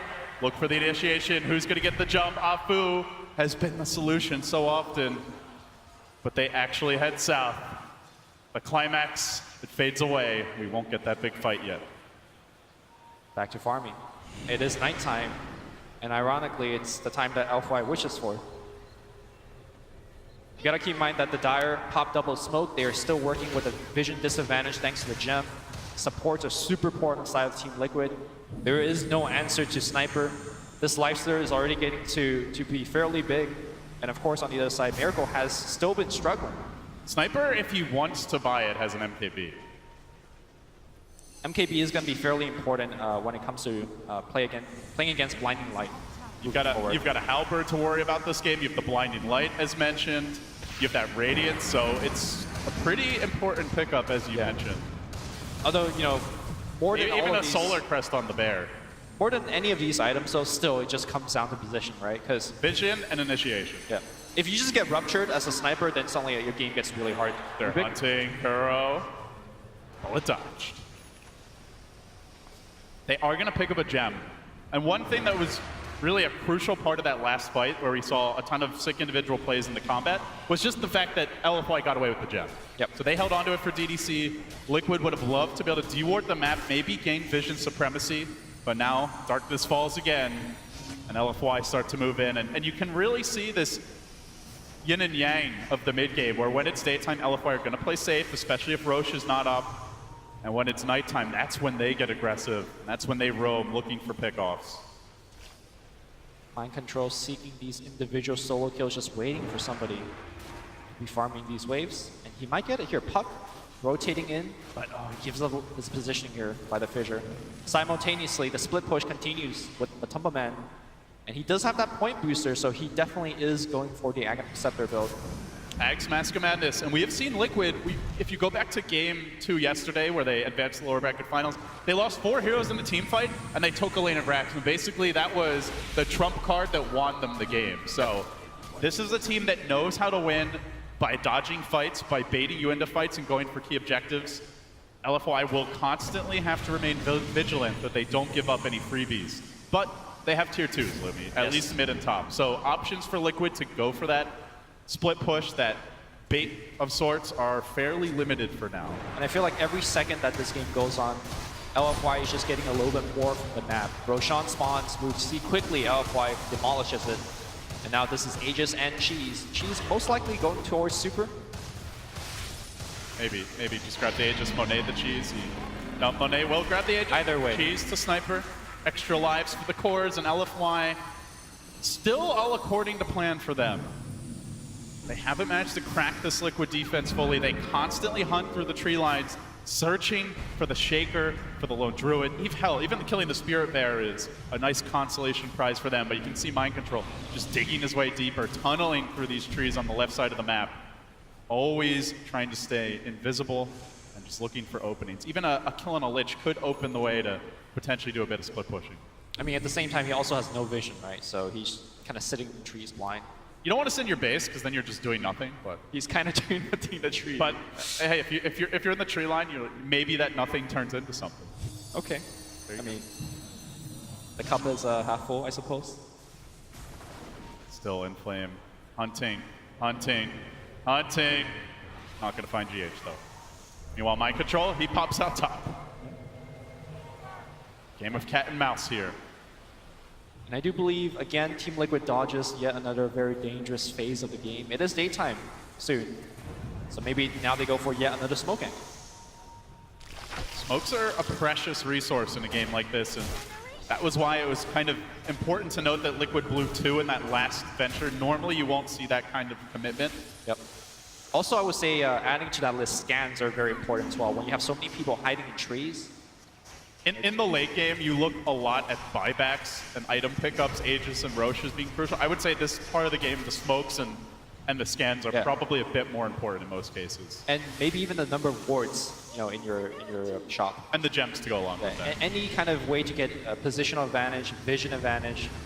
And They're now gonna move in. They try to jump Miracle. They're gonna set up. He's got a BKB. They might be able to force it out. Boulder Smash, but the Fissure interrupts. Mind control, timing it right, pushing Monet away.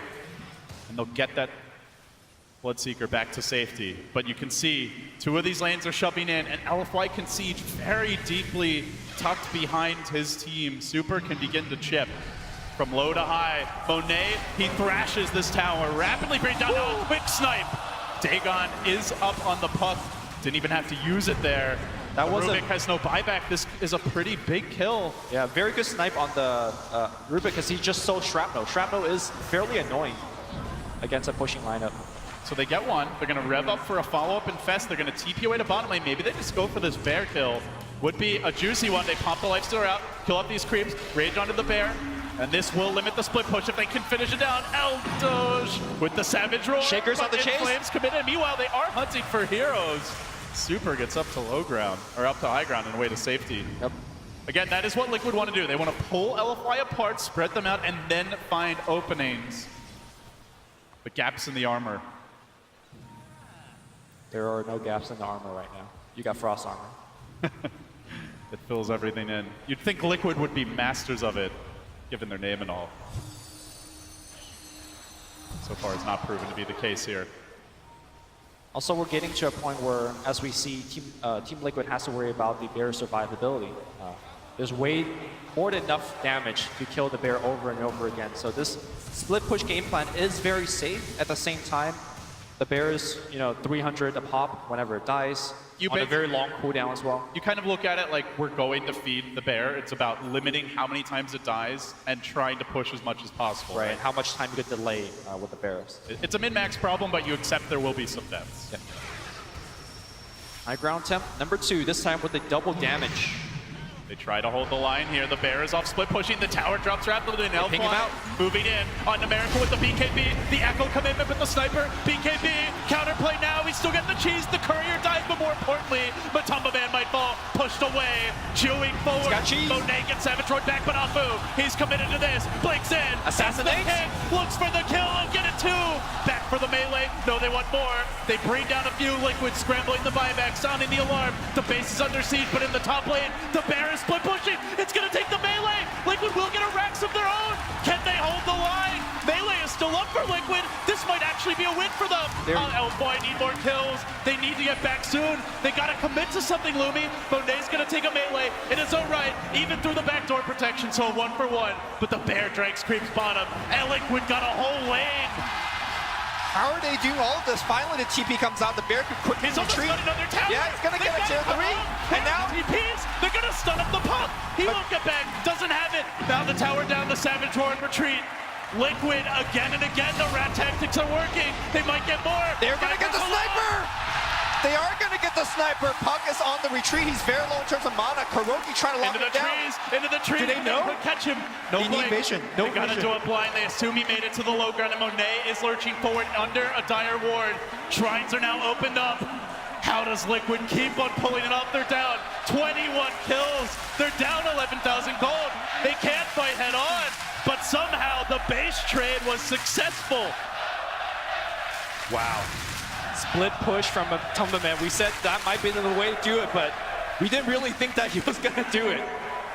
TPs are essential for LFY. Boots of travel, definitely something that we're going to want to put in the quick buy. You can already see the sniper of Super recognizes it. He needs that extra bit of mobility. They can easily get outmaneuvered here by Liquid. Yeah, especially when you're trying to TP during daytime, right? GH is going to provide the vision. You got the Shaker with a long-range disable. So, you know, on this big stage, we've seen some big TP cancels, taking me back to TI3, but you know, stuff like this could happen in this game as well. Mind Control did manage to complete a couple of extra items here. Let's go with that Blake, the Force Staff, the Shadow Blade. Crucial for giving you the mobility to catch those fleeing heroes who just want to go home and defend the base. LFY are going to head out on a journey, an expedition for a kill. Buybacks become very important in these base race scenarios where Inflame is hooked and he's going to scout out Combo Man. They're going to try to jump him, but the Lifestealer popped out too early. Monet premature from him. And now they'll have to settle for something else, the Rubik. Meanwhile, the Bear is already moving in top. They might try to go for the split push, but it won't be quick enough. LFY can back a hero or two if they want. In fact, the ping is already there. Super knows somebody has to stay home. Somebody has to keep the fires burning. Normally in a situation like this, you get a kill, you go for an objective, but LFY, they're so pressure on the side lanes that they get a kill and they have to go back and defend. So these kills aren't really that big of a deal here for Team Liquid. Big waves pushing in top and bottom. And now, you've been mentioning the whole game, LD. Now the map gets stretched open. That's where heroes like Bloodseeker gets much stronger. They're looking for Mind Control. Abu, is he going to find him? Walks right into him. Two ESs crossing in the night. Who's going to get the kill first? Boulder Smash coming through. Follow-up is there from DDC. Shadow Blade. With the Shadow Blade. He's out. Homies. He gets out of there. Gem can't be everywhere. Inflame can't be everywhere. But Liquid, maybe everywhere. They can. Yeah, they are everywhere. You got dudes in the tree, you got the global recall happening in, and this is all during nighttime. Daytime, I think we're going to see Team Liquid come in alive again. And most importantly, Miracle nearing that level 25. How often have we seen that cooldown on the Blood Rite being so damn annoying against pushing lineups? This game could end in one fight. We are 47 minutes in. Both teams have claimed a melee. Tier 3 exposed additionally for Liquid bottom. So we could see a rush towards the throne. We could see Megas instantly grabbed by both teams. LFY do have the Boots of Travel. BOT level 2 could well be the next selection for them. And then all of a sudden you've got 3, maybe 4 heroes that can instantly arrive at the Liquid base, win in a split push ward perhaps. Yeah. But it's always dangerous base racing the Spirit Bear. This is where, you know, having buybacks is super crucial. Super maintaining his. Inflame also has his. So in terms of LFY's defense, even if they lose a hero or two, they should be able to defend their base. And I think Sniper is nearing the God mode territory, but still. Frost Armor could also be MVP. DDC, maybe not the sexiest hero, the Lich. Not necessarily the one you take home at night, but Frost Armor can get the job done, Lumi. Team Liquid smoking at nighttime. This might catch LFY off guard. They've been playing very cavalier during nighttime, thinking that the smoke ganks won't be coming, but Sniper shows his face on the mid lane. They get Sniper BKB, here, that would be huge. But if they can combo him, they can kill him. They've Blink got Blitz, Shaker, they've got man. Force. If he comes too far down the river, he could be punished. DDC nearby, they might even get more than one. Liquid moving in. They're going to scout Super right as he gets up the BKB. Mind Control one for the Lich, and now he's going to try to walk into this. Miracle retreating out. The BKB's not doing all that much. The Bear's still smacking him. Super's being controlled for now. He gets pushed away. He dies. He bleeds out to the Rupture. Now Liquid want to retreat. Miracle's BKB expiring soon. Can he win the man fight? They control the Shaker. They control the Shaker. They do get the Shaker as well. Now they fight onwards. Magnetize coming through, ripping through the Liquid backlines. Massive damage by Alfu, rolling in again. But round two is Mind Controls. Swings that totem, brings down more. Top lane is nearly at the base. The dust comes in. Mind Controls brought down. Buybacks everywhere. Now Kuro on the run. 3 are dead for Liquid, 4 are dead for Liquid. No buybacks left. The Bear is dead. Is the Spirit Bear still alive? No, he's off the map. I don't see him anywhere. And now Sniper gets to walk all the way down to the mid lane. Can GH defend against the world? We are seeing Illuminates being lined up left and right. He's got the vision to survive. But these big creeps, they're going to survive these Illuminates, and they're going to charge in. All Sniper needs is just a second in the base. On the tier 4s. Illuminates, or maybe waves. The Megas. Which way do LFY want to play it? Well, they want to play find it.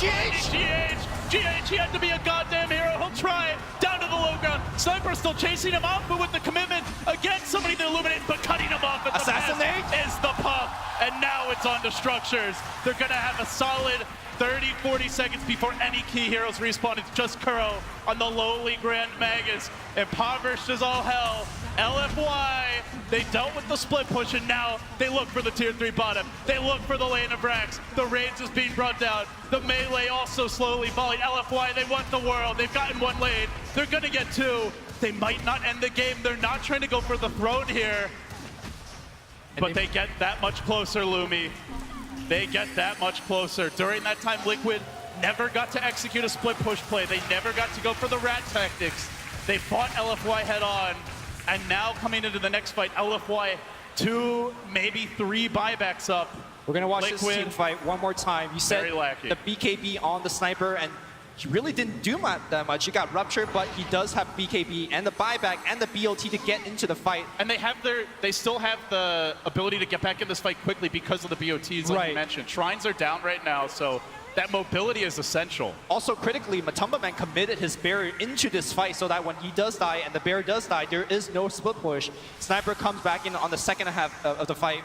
Really tough fight here for Team Liquid. They did as much as they can, but the buyback from Super is what sealed the deal. It almost was a clean initiation on the sniper. The Lich walked down the ramp like a half second earlier. It looked like they were going to catch Super to start the fight, and then it would have been very different. But now, round 2 of that crazy Roshan dance about to begin. As Inflame starts it, moves on, kills off the Keeper, no buyback available. GH is out, Kuro's in danger now. The Fissure coming through from Mind Control.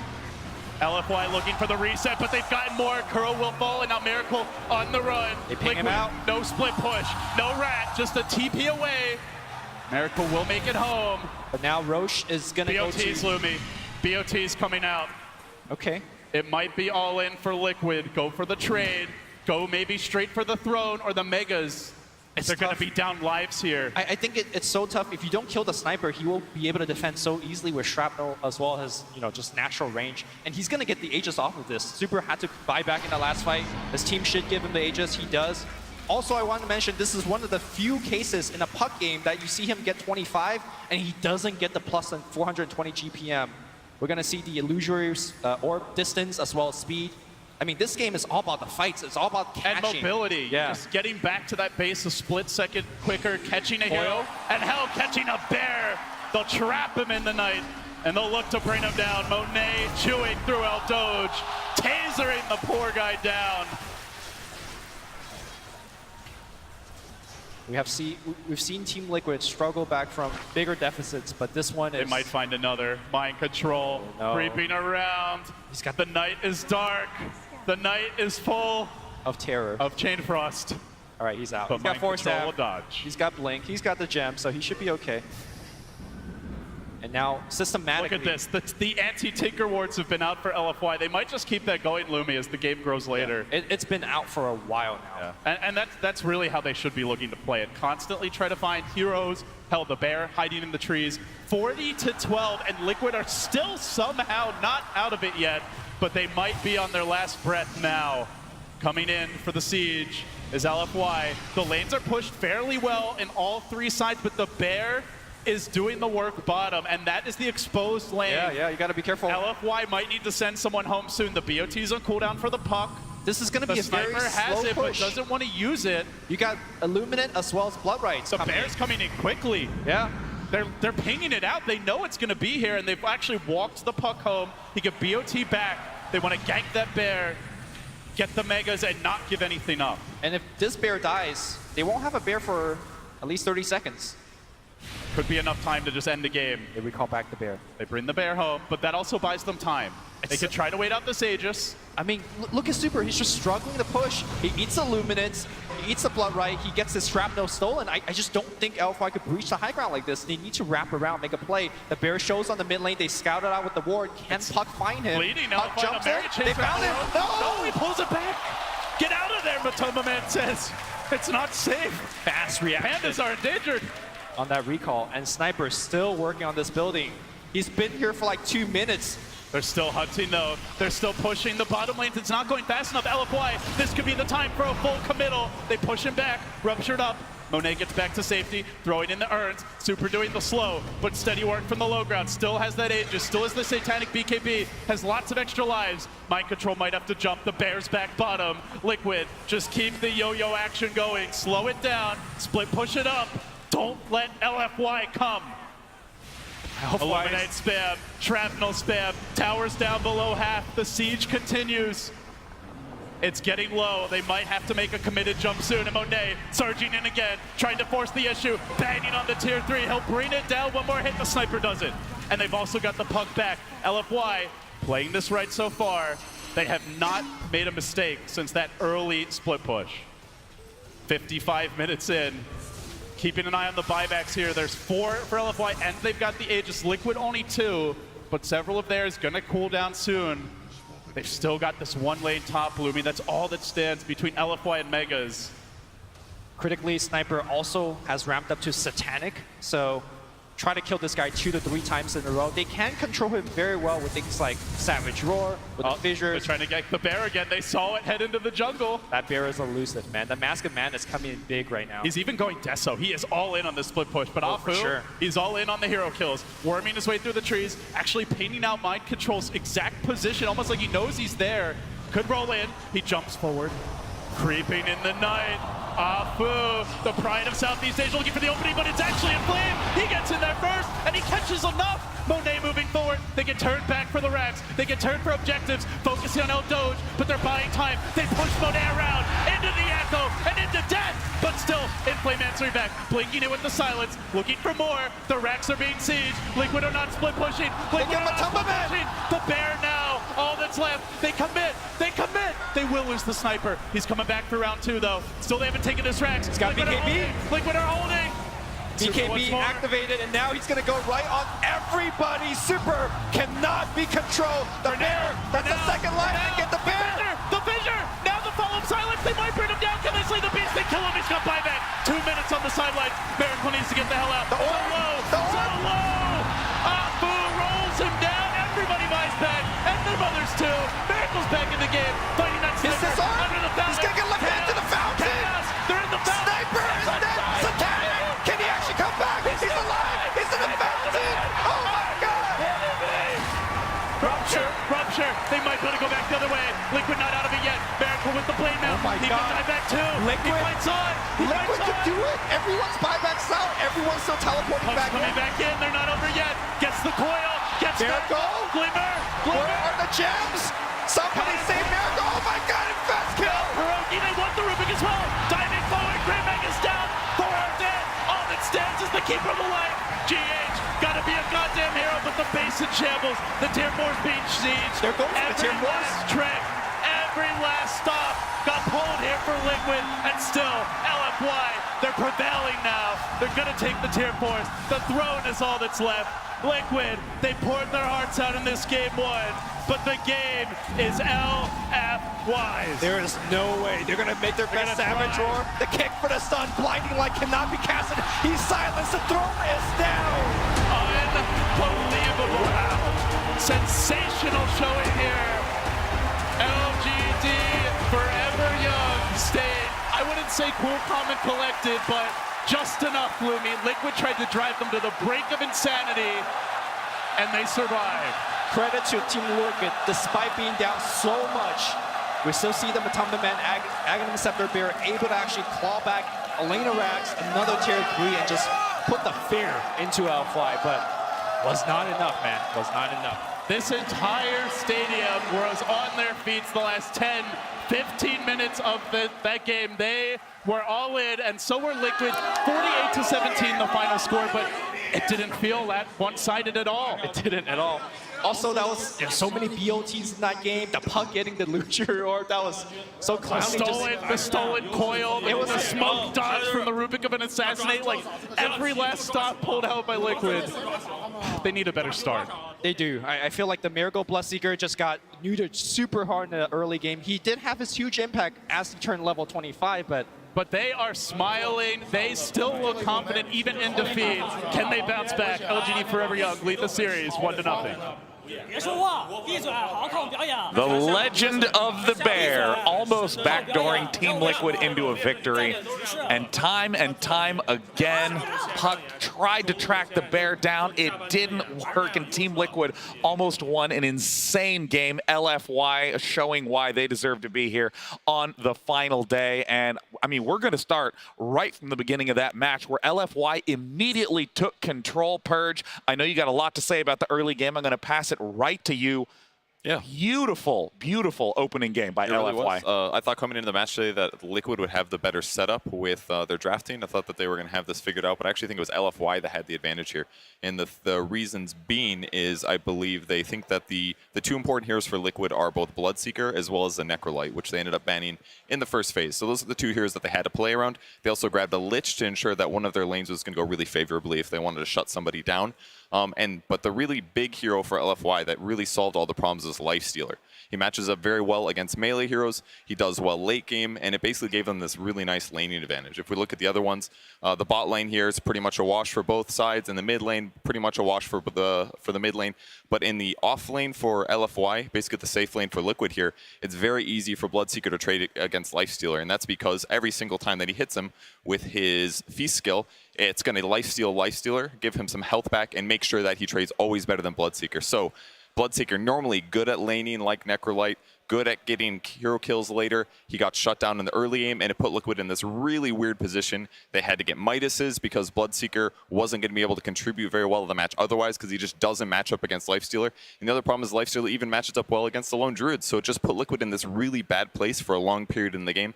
They had to put wards all over the map to make sure that they weren't getting ganked from LFY, because if they did, they were going to get ultra far behind, and that is basically why it was just so hard for them to win that game.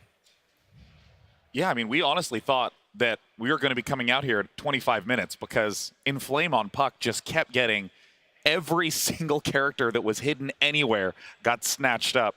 I mean, Liquid, though, what a recovery to make that game go on. It's just amazing how they actually managed to stay in the game for so long. They were in a very weird position where they actually wanted to just farm on the Lone Druid to get this Radiance, but since Bloodseeker had such a bad game, they didn't really have any hero to back him up, so they just got into this Midas farming game, which isn't really how you want to play it. Yeah, it's not really how they wanted to play it, but it was kind of like the only way that they could play it, and like we were saying, they made a hell of a run of trying to get back into that game. And seeing Inflame always playing the trees reminded me of playing versus the old Cloud9, and the orb was actually really useful in catching these heroes that love to hide in the trees. I can't count how many times he caught the Keeper, caught the Lone Druid over and over again. Yeah. And I mean, the opening advantage almost seemed insurmountable for Team Liquid. And I mean, though they were able to extend it on, we really got to see why LFY is here in the top 3. And I mean, Jack, Machine, talk to us a little bit about LFY. That was quite a game one. I mean, we basically were ready to go 25 minutes ago. Yeah, we really were. But I don't know if Matumba Man has broads in Atlanta, but that Panda was playing some, it kind of resembled somewhat of a rat, actually, Jack. A Chinese team nearly being ratted to death by a panda. Beautiful. Look at that summation. But we should probably talk a little bit more, of course, in this magical corner.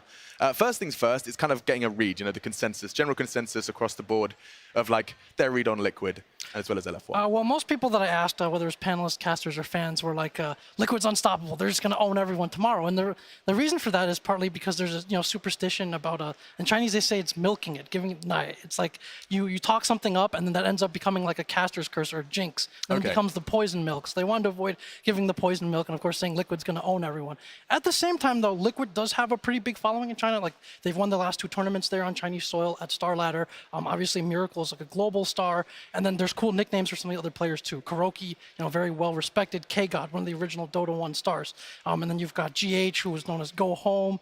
You've got Matumba Man, who is known as Toilet Man or Toilet Bro, because his name, the start of his name sounds a little bit like can't toilet. you have to explain this one. Okay, well, Matumba Man, Toilet Man. Matumba Man is a hard name to say. So the start of his name sounds like Matong, which means basically toilet in Chinese. So right. Became the Toilet Bro. And then so you've got Grabby on one side, Grabby McGee, and Toilet Bro. Yeah. So, I just love the Chinese nicknames. so they're a well-respected team, and even the Chinese panel, like Mikasa and them, were saying, "Hey, we'd like to see Liquid go on. We'd like to see a China versus the world type of final. They like that situation too." Sure. So I think they're a welcome team, and people would like to see them there. And of course, one final question, which is just that we saw this matchup relatively recently, right? We were talking about it backstage. At Epicenter, we got to see Liquid best LFY.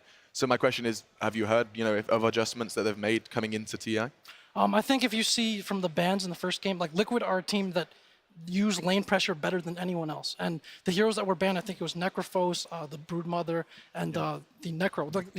Sorry, there's one Huskar. Like these are heroes that either push lanes out very well and are very difficult to gank with less than 2 or 3 people. So if you have to rotate those heroes over, then suddenly your other lanes are under pressure, or they know that the gank is coming. So LFY has kind of drafted, it seems, to adjust to that. One way of doing it is just being more mobile, having heroes that can gank and not give up another lane in response. And I don't know if it's whether Kuro is learning from the puppy tree or those harsh lessons years ago at the hands of Ake and Alliance, but Kuro has used that lane pressure very well, and you see how difficult these games are. You were saying the same kind of thing, weren't you, PPD? I mean, you were saying that Brood and Huskar, those are heroes that are going to change the game. Yeah, throughout this lower bracket run of Liquid, they've been putting a ton of pressure on lanes, playing incredibly fast. In this game, they didn't really have any heroes that demanded LFY's attention. They were able to just kind of sit in their lanes and farm with Lich and take an early game advantage and snowball with that. Well, we are going to go ahead and roll out of here. We're going to go watch the next game. I'll leave it with you, Sean. Thank you, Machine. Thank you, Jack. I mean, LFY played so amazingly well. I mean, I'm a bit of a shameless Team Liquid fan, but one of my favorite things about this entire event is the international fanboys, or the fan base that's out there. Are there any LFY fans in the audience today? We could hear the roar from all the way outside. Casey got the chance to catch up a little bit with In Flame.